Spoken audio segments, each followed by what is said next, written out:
दोस्तों, आज के वीडियो में आपका स्वागत है। आज के वीडियो में हम देखने जा रहे हैं जेंगो मॉडल्स। इसके बारे में जानकारी लेंगे। पूरा मॉडल्स क्या होता है, किस प्रकार से इसका यूज़ किया जाता है। तो चलिए स्टार्ट करते हैं वीडियो।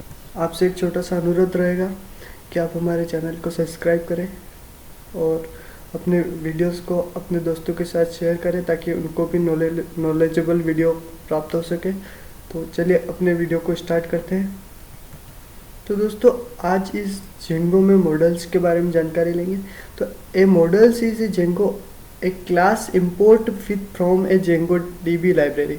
जो हमारा जेंगो की जो लाइब्रेरी होती है वहाँ से पहले इसको इंपोर्ट करना पड़ेगा। That they act we bridge between your database and server. ये जो क्या काम करता है, ये करता है कि डाटाबेस और सर्वर दोनों के बीच कम्युनिकेशन प्रदान करता है। It's a class a representation of the data structure used by website. It will be directly relate this data structure will be database so that you don't have learn SQL for the database.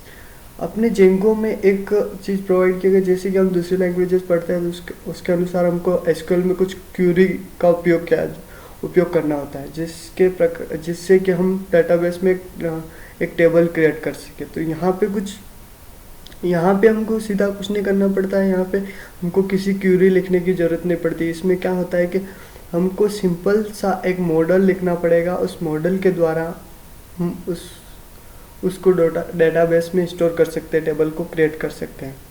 तो चलिए आगे देखते हैं इसको। When you create a model Django execute SQL design A corresponding table on the database.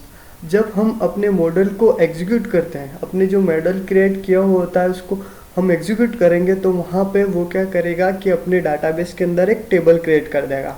Without the need right even single line of SQL. हमको single line SQL लिखने की कोई ज़रूरत नहीं होती। Django prefix the name of the table with your Django application name also model link related information in database. अब देखते हैं हम कि टेबल हमको क्यों क्रिएट करनी है, हम उसके अंदर हम टेबल क्यों क्रिएट करें।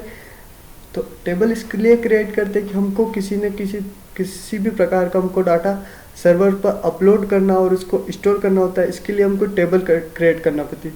आपको पहले मैं बता देता हूँ कि जो डेटा है हमारे सर्वर पर रखा गया है, तो उस डेटा को जो डेटाबेस के अंदर स्टोर किया जाएगा, तो वो डेटाबेस के अंदर जो डेटा स्टोर रहेगा वो किस रूप में रहेगा, तो वो आपको बता देता हूँ कि टेबल के रूप में रहेगा।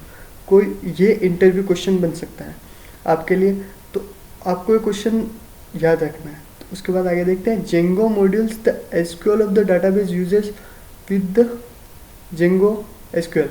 मतलब ये मॉडल्स जो है किसका यूज़ करते हैं, एसक्यूएल मतलब स्ट्रक्चर्ड क्यूरी लैंग्वेज का। इसी कॉम्प्लेक्स मतलब इसको हमको ये क्या है, structured Curie language is a complex involved by lot of different queries for creating, deleting, updating or other stuff related to database. Django models simplify the task and organize table into models generally. Each models map to single database table. अब हम क्या देखते हैं कि हमने database management system का एक पढ़ा होगा, तो उसके अंदर आपने देखा होगा कि किसी भी डेटाबेस को अगर क्रिएट करते हैं उसके बाद उसके अंदर टेबल क्रिएट करने के लिए हमको विभिन्न प्रकार की क्वेरी लिखनी पड़ती है। अगर उसके अंदर से डाटा को डिलीट करना है, इंसर्ट करना है और अपडेट करना है, तो अलग अलग क्वेरी लिखनी पड़ती थी। जबकि जेंगो में ऐसा कुछ नहीं है। जेंगो में सीधा सिंपल सा एक मॉड्यूल बनाएंगे, उसको एक दो कमांड होती है तो वो मैं आपको बताऊँगा। उस कमांड को रन करेंगे तो सिंपल सा हमारे डाटाबेस में टेबल क्रिएट हो जाएगी और एडमिन पेज में हमको दिखाई देने लगेगी। उसको पहले उस टेबल को रजिस्टर करना होगा, उसके बाद एडमिन पैनल में दिखाई देगी। तो चलिए मैं देखता हूँ, आपको बताता हूँ कि किस प्रकार से एसक्यूएल और ORM ये दोनों डिफरेंट है, वो भी डाटाबेस से कनेक्ट करता है। तो एसक्यूएल में क्या लिखते थे हम, create table, page name, ID, integer, इस प्रकार से हमको लिखना पड़ता है। जबकि ORM का मतलब है ऑब्जेक्ट रिलेशन मैपिंग, मतलब मॉड्यूल से रिलेटेड है। तो हमको क्या करना पड़ता है कि सीधा क्लास बनाया, उसके बाद हमको टाइटल बनाया और इसके बाद ये दो तीन जितनी भी फील्ड रखना है उसको रख दिया। उसके बाद इसका हमको डाटा टाइप जो है उसको डिक्लेयर करना होता है कि कौन सा केयर फील्ड है, कौन सा इंटीजर फील्ड है, कौन सा टेक्स्ट फील्ड है। उसके बाद हम देखते हैं कि यहाँ पे मॉडल्स में ऐसे मॉडल्स का एक टेबल ऐसे इस रूप में क्रिएट हो जाता है और हम आसानी से डाटा को इंसर्ट करा सकते हैं। तो आप देख सकते हैं कि एसक्यूएल में किस प्रकार से कठिन तरीका है, मतलब एसक्यूएल है ठीक है, उसकी जगह अच्छा है, लेकिन जो जेंगो प्रदान करता है वो मॉडल्स के रूप में अपने डाटा को स्टोर कर सकते हैं, तो वो एक आसान तरीका बताता है।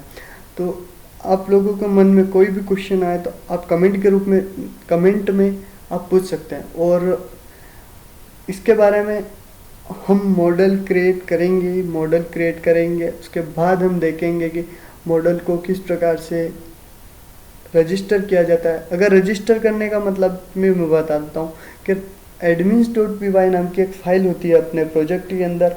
तो उस प्रोजेक्ट के अंदर जो admins.py फाइल होती है उसको मॉडल्स को उसके अंदर रजिस्टर करना पड़ेगा। अब उसको रजिस्टर करेंगे तभी वो टेबल वहाँ डाटाबेस में दिखाई देगी, इस डाटाबेस के अंदर वो टेबल तभी दिखाई देगी। जबकि एसक्यूएल में ऐसा कुछ नहीं है, लेकिन एसक्यूएल में क्यूरी की थोड़ी ज़्यादा दिक्कत होती है। कई बार हम क्यूरी लिखते लिखते कन्फ्यूज़न में पड़ जाते हैं, या फिर कई बार हम देखते हैं कि क्यूरी बहुत बड़ी हो गई है तो उसको समझ नहीं पाते टेबल को कैसे क्रिएट करें, तो उसमें किस प्रकार से नोट नल दिया है चाहे प्राइमरी की, तो इसको आसान बना दिया जेंगो ने। तो चलिए दोस्तों, आज के वीडियो में इतना ही रखते हो, नेक्स्ट वीडियो में फिर मिलेंगे हम दोस्तों। और आपको हमारी वीडियो अच्छी लगी हो तो लाइक करना और चैनल को सब्सक्राइब करना। Thanks for watching dear.